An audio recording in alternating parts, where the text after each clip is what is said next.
నమస్తే, welcome to speed news. నేను సూరిసాగర్. మేడారం సమ్మక్క సారక్క మహాజాతరకు అన్ని పార్టీల నేతలకు ఆహ్వానాలు అందిస్తున్నామని ప్రధాన ప్రతిపక్ష నేత కేసీఆర్ అపాయింట్మెంట్ కోసం ప్రయత్నిస్తున్నట్లు మంత్రి సీతక్క తెలిపారు. కేసీఆర్ అపాయింట్మెంట్ ఇస్తే స్వయంగా వెళ్లి కేసీఆర్ ను జాతరకు ఆహ్వానిస్తానని స్పష్టం చేశారు. ఈ నెల 18న సీఎం రేవంత్ రెడ్డిని మేడారం జాతరకు ఆహ్వానించనున్నట్లు తెలిపారు.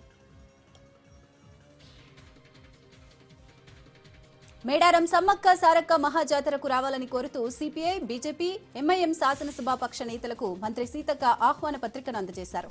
ఆలయ సాంప్రదాయాల ప్రకారం బంగారం, తల్లుల కుంకుమ, పసుపు అందజేసి మంత్రి సీతక్క ఆహ్వానించారు.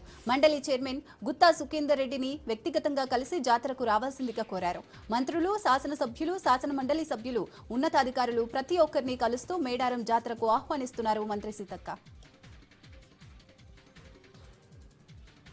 మాజీ మంత్రి రోజా పోలీసులపై సంచలన వ్యాఖ్యలు చేశారు. నీళ్లు లేని బావిలో దూకి పోలీసులు చావాలన్నారు. నెల్లూరు జిల్లా జైల్లో పిన్నెల్లి సోదరులను రోజా పరామర్శించారు. ఏపీలో రెడ్ బుక్ రాజ్యాంగం నడుస్తోందన్నారు. దేశంలో అట్టడుగు స్థాయిలో పోలీసు వ్యవస్థ శాఖ ఉందని, పోలీస్ శాఖ వ్యవస్థను చూసి అందరూ నవ్వుతున్నారన్నారు. పోలీసులు కాకి చొక్కా తీసేసి పసుపు చొక్కా వేసుకుంటున్నారంటూ తీవ్ర వ్యాఖ్యలు చేశారు. తమ ప్రభుత్వం వచ్చాక ఇంతకింత తిరిగిస్తామని రోజా హెచ్చరించారు. కడప ఎంపీ వైఎస్ అవినాష్ రెడ్డికి ఉన్నన్ని తెలివితేటలు తమకు లేవని పులివెందుల టీడీపీ ఇన్ఛార్జ్ బీటెక్ రవి విమర్శించారు. సొంత చిన్నాన్నను నరికి చంపి నెత్తుటి వాంతులు అని ప్రచారం చేసుకున్న ఘనత ఆయనకే సొంతమని ఎద్దేవా చేశారు. సిబిఐ అరెస్టు నుంచి తప్పించుకునేందుకు కర్నూలు ఆసుపత్రిలో అమ్మను అడ్డం పెట్టుకుని ఆడిన డ్రామా, బాగా రక్తి కట్టించిన ఘనత కూడా అవినాష్కే దక్కుతుందన్నారు. కోనసీమ జిల్లా మండపేట నియోజకవర్గ వైసీపీ ఇన్ఛార్జ్ ఎమ్మెల్సీ తోట త్రిమూర్తుల సంచలన వ్యాఖ్యలు చేశారు.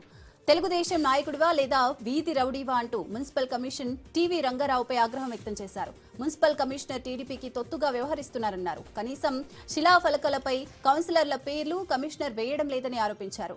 కూటమి ప్రభుత్వంలో ఆగడాలు విపరీతంగా పెరిగిపోయాయన్నారు. వైసీపీ నాయకులు, కార్యకర్తలు ఫ్లెక్సీలు ఏర్పాటు చేస్తే దౌర్జన్యంగా తొలగించారన్నారు. తమ పాలనలో ఇలాంటి అరాచకాలు జరగలేదన్నారు.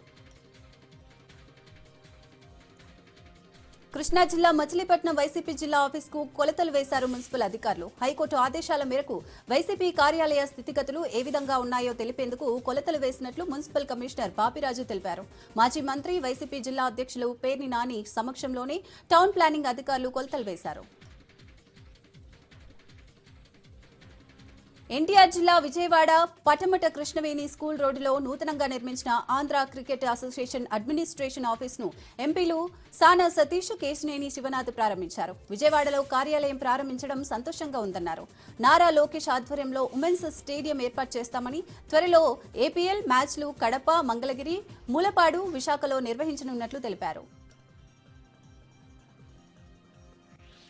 నెల్లూరు జిల్లా కలెక్టర్ ఆదేశాలతో రావూరు తహసీల్దార్ కార్యాలయాన్ని పీజీఆర్ఎస్ పిటిషన్స్ నోడల్ అధికారిని స్పెషల్ డిప్యూటీ కలెక్టర్ ఆసిఫా ఆకస్మిక తనిఖీ చేశారు. ప్రతి సోమవారం గ్రీవెన్స్ లో వచ్చే అర్జీలపై పరిష్కారం ఎలా జరిగిందనే అంశంపై రెవెన్యూ అధికారులతో సమీక్షా సమావేశం నిర్వహించారు. పీజీఆర్ఎస్ దృష్టికి వచ్చిన అన్ని సమస్యలను తహసీల్దార్, ఎంపీడీఓ పరిష్కరించాలని సూచించారు. రైతులు ఇచ్చిన ప్రతి అర్జీలను క్షుణ్ణంగా పరిశీలించి పరిష్కార మార్గాలను చూపాలన్నారు. కుటుంబ సభ్యుల భవిష్యత్తు కోసం వాహనదారులు హెల్మెట్ ధరించాలని అన్నమయ్య జిల్లా ఎస్పీ ధీరజ్ సూచించారు. జాతీయ భద్రతా దినోత్సవంలో భాగంగా రాయచోటిలో బైక్ ర్యాలీ చేపట్టారు. టూ వీలర్ వాహనదారులకు అవగాహన పెంచేందుకు పోలీసులు హెల్మెట్లు ధరించి పెద్ద ఎత్తున ర్యాలీ నిర్వహించారు. ప్రాణాల స్వీయ రక్షణ కోసం ప్రతి ఒక్కరూ హెల్మెట్ ధరించాలని విజ్ఞప్తి చేశారు. హెల్మెట్లు ధరించకపోవడంతో పలుచోట్ల రాయచోటి వాసులు కూడా రోడ్డు ప్రమాదాల్లో ప్రాణాలు పోగొట్టుకోవడం జరిగిందన్నారు. సమాజంలో బాధ్యతగా మెలగాల్సిన పౌరులు అజాగ్రత్తగా డ్రైవింగ్ చేస్తూ ప్రాణాలు తీసుకుంటున్నారన్నారు. వాహనాలు తనిఖీ చేస్తున్న పోలీసులపై కొందరు వ్యక్తులు జులుం ప్రదర్శించారు. ఈ ఘటన వికారాబాద్ జిల్లా బషీరాబాద్ లో చోటు చేసుకుంది. మండల కేంద్రంలోని తాకీతండా రైల్వే గేట్ వద్ద హెడ్ కానిస్టేబుల్ వాహనాల తనిఖీ చేపట్టగా అక్కడే హోటల్ నిర్వహిస్తున్న అరుణ్ అనే వ్యక్తి పోలీసులతో వాగ్వాదానికి దిగాడు. వాహనాల తనిఖీల కారణంగా తమ గిరాకీ దెబ్బతింటోందని పోలీసులతో దురుసుగా ప్రవర్తించారు. దీంతో కానిస్టేబుళ్లతో దురుసుగా ప్రవర్తించిన వారిపై పోలీసులు కేసు నమోదు చేసి దర్యాప్తు చేపట్టారు. వికారాబాద్ జిల్లా యాలాల మండలంలోని ఇందిరమ్మ లబ్ధిదారులు ఆందోళనకు దిగారు. మండల కేంద్రంలోని తహసీల్దార్ కార్యాలయం ఎదుట ఇందిరమ్మ ఇళ్ల లబ్ధిదారులు బైఠాయించి నిరసన వ్యక్తం చేశారు. మండలంలో 42 మంది లబ్ధిదారులకు ఇందిరమ్మ ఇళ్లను ప్రభుత్వం మంజూరు చేసిందని, ఇసుక కొరత ఏర్పడడంతో నిర్మాణాలు ఆగిపోయాయని లబ్ధిదారులు ఆవేదన వ్యక్తం చేశారు. ఇతర మండలాల్లో ఇందిరమ్మ ఇళ్లకు ఉచితంగా ఇసుక మంజూరు చేస్తున్నారని, ఇక్కడ మాత్రం అధికారులు పట్టించుకోవడం లేదని ఆందోళన వ్యక్తం చేశారు. కరీంనగర్ జిల్లా హుజూరాబాద్ పట్టణంలో లవకుశ రైస్ మిల్లు నుండి అక్రమంగా తరలిస్తున్న రేషన్ బియ్యాన్ని పట్టుకున్నట్లు హుజూరాబాద్ సీఐ కరుణాకర్ తెలిపారు. లారీలో అక్రమంగా తరలిస్తున్న 290 క్వింటాల రేషన్ బియ్యంతో పాటు లారీని స్వాధీనం చేసుకున్నామని, పట్టుబడిన బియ్యం విలువ 14 లక్షలకు పైగా ఉంటుందన్నారు. లారీ డ్రైవర్తో పాటు అక్రమంగా బియ్యం తరలిస్తున్న వ్యక్తిపై కేసు నమోదు చేసి దర్యాప్తు చేపట్టామని వివరించారు. ఓ విద్యార్థిని పట్ల ప్రధానోపాధ్యాయుడు అసభ్యంగా ప్రవర్తించిన ఘటన హైదరాబాద్ పరిధిలోని కుత్బులాపూర్లో చోటు చేసుకుంది. చంద్రగిరి నగర్లోని నిస్సి స్వాతి పాఠశాలలో ప్రధానోపాధ్యాయుడిగా విధులు నిర్వహిస్తున్న విజయ్ కుమార్ పాఠశాలలోని 10వ తరగతి విద్యార్థినితో అసభ్యంగా ప్రవర్తించాడు. దీంతో విద్యార్థిని ఈ విషయం తల్లిదండ్రులకు చెప్పగా ఆగ్రహంతో పాఠశాలపై దాడి చేసి ఫర్నిచర్ ధ్వంసం చేశారు. అంతేకాదు ప్రధానోపాధ్యాయుడిని చితకబాది జగద్గురుగుట్ట పోలీసులకు అప్పగించారు. బాధితుల ఫిర్యాదు మేరకు కేసు నమోదు చేసుకున్న పోలీసులు దర్యాప్తు చేపట్టారు. నెల్లూరు జిల్లా పొదలకూరు మండలంలోని నల్లబాలెం, బత్తులపల్లి అటవీ ప్రాంతంలో రహస్యంగా నిర్వహిస్తున్న కోడి పందాల స్థావరంపై పొదకలూరు పోలీసులు మెరుపుదాడి చేశారు. బత్తలపల్లి అటవీ ప్రాంతంలో కోడి పందాలు నిర్వహిస్తున్నారన్న సమాచారం మేరకు ఎస్ఐ మహమ్మద్ హనీఫ్ తన సిబ్బందితో కలిసి దాడులు చేశారు. కోడి పందాలు ఆడుతున్న 12 మందిని అదుపులోకి తీసుకుని వారి నుంచి 3 కోళ్లు, 8 బైకులు, 2 ఆటోలు, 12,000 నగదు స్వాధీనం చేసుకున్నారు. వీరిపై గేమింగ్ యాక్ట్ ప్రకారం కేసు నమోదు చేసినట్లు పోలీసులు వెల్లడించారు. సిద్దిపేట జిల్లా రాయపోల్ మండల కేంద్రంలో అంతరాష్ట్ర దొంగల ముఠాను అరెస్ట్ చేసి రిమాండ్కు తరలించారు పోలీసులు. గత 3 నెలలుగా రాయపోలు, తోగుట, కుక్కనూరుపల్లి, ఇతర ప్రాంతాల్లో వ్యవసాయ బావుల వద్ద సర్వీస్ వైర్లు దొంగలిస్తున్నారు నిందితులు. దొంగలించిన వైర్లను కాల్చి దానిలో ఉన్న కాపర్ వైర్ను తీసి స్క్రాప్లో అమ్ముకుంటూ జల్సాలకు పాల్పడుతున్నారని పోలీసులు తెలిపారు. నిందితులు 5గురిపై అనేక పోలీస్ స్టేషన్లలో కేసులు నమోదైనట్లు వెల్లడించారు. హైదరాబాద్ పరిధిలోని కుత్బులాపూర్లో రోజురోజుకు కెమికల్ మాఫియా పెరిగిపోతుంది. ప్రాణాలు అరచేతిలో పెట్టుకుని జీడిమెట్ల పరిసర ప్రాంతాల వాసులు బతుకుతున్నారు. జీడిమెట్ల ఫ్యాక్స్ నగర్ కేంద్రంగా గత కొంతకాలంగా కెమికల్, మెడికల్ వేస్టేజ్ దందా సాగుతోంది. రాత్రి సమయాల్లో వేస్టేజ్ కు నిప్పు పెట్టి గాలిని కలుషితం చేయడమే కాకుండా చెరువుల్లోనూ కెమికల్ వేస్టేజ్ కలుపుతున్నట్లు స్థానికులు తెలిపారు. కాలుష్య నియంత్రణ అధికారులకు ఎన్నిసార్లు ఫిర్యాదు చేసినా చర్యలు తీసుకోవడం లేదని స్థానికులు ఆగ్రహం వ్యక్తం చేస్తున్నారు. అనంతపురం జిల్లా రాయదుర్గం పట్టణంలోని 444 బైపాస్ సమీపంలో దొంగను స్థానికులు రెడ్ హ్యాండెడ్ గా పట్టుకున్నారు.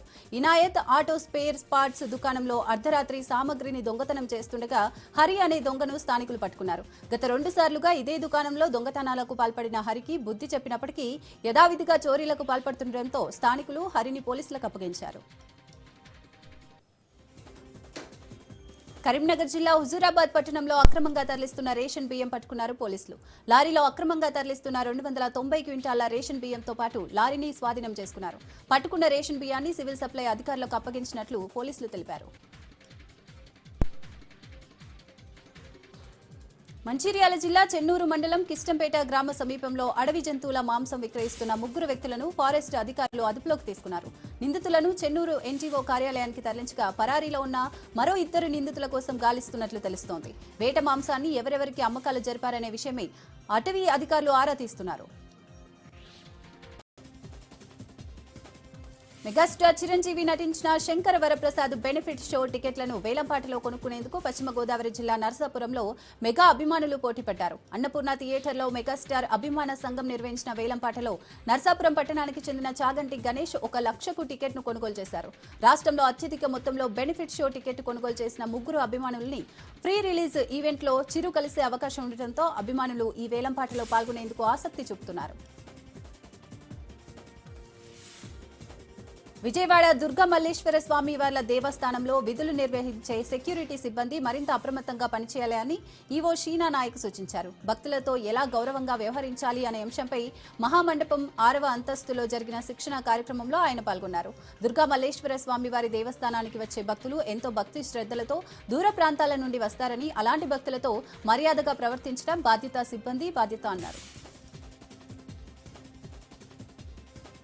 సింహాచలం, అన్నవరం, శ్రీశైలం వంటి ప్రధాన దేవాలయాలలో భక్తులకు అవసరమయ్యే మౌలిక వసతుల కల్పనకు చర్యలు చేపడుతున్నామని రాష్ట్ర దేవాదాయ శాఖ కమిషనర్ రామచంద్రమోహన్ తెలిపారు. విశాఖలోని సింహాద్రి అప్పన్న దేవాలయాన్ని పరిశీలించిన ఆయన భక్తులకు చేయాల్సిన ఏర్పాట్లపై పలు సూచనలు చేశారు. ముఖ్యంగా మంచినీరు, టాయిలెట్స్, క్యూ లైన్ల సామర్థ్యాన్ని పెంచి ప్రశాంతంగా స్వామివారి దర్శనం చేసుకునే విధంగా ప్రణాళికలు రూపొందించాలని స్పష్టం చేశారు.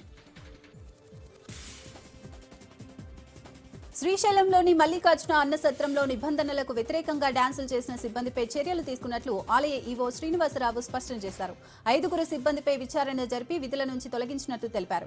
డిసెంబర్ 31న న్యూ ఇయర్ వేడుకల సందర్భంగా మల్లికార్జున అన్నసత్రంలో సినిమా పాటలకు డాన్సులు చేశారు. ఇందుకు సంబంధించిన వీడియోలు సోషల్ మీడియాలో వైరల్ కావడంతో అధికారులు చర్యలు తీసుకున్నారు. భక్తుల మనోభావాలు దెబ్బతీసే విధంగా ఎవరైనా ప్రవర్తిస్తే వారిపై చట్టపరమైన చర్యలు తప్పవని హెచ్చరించారు.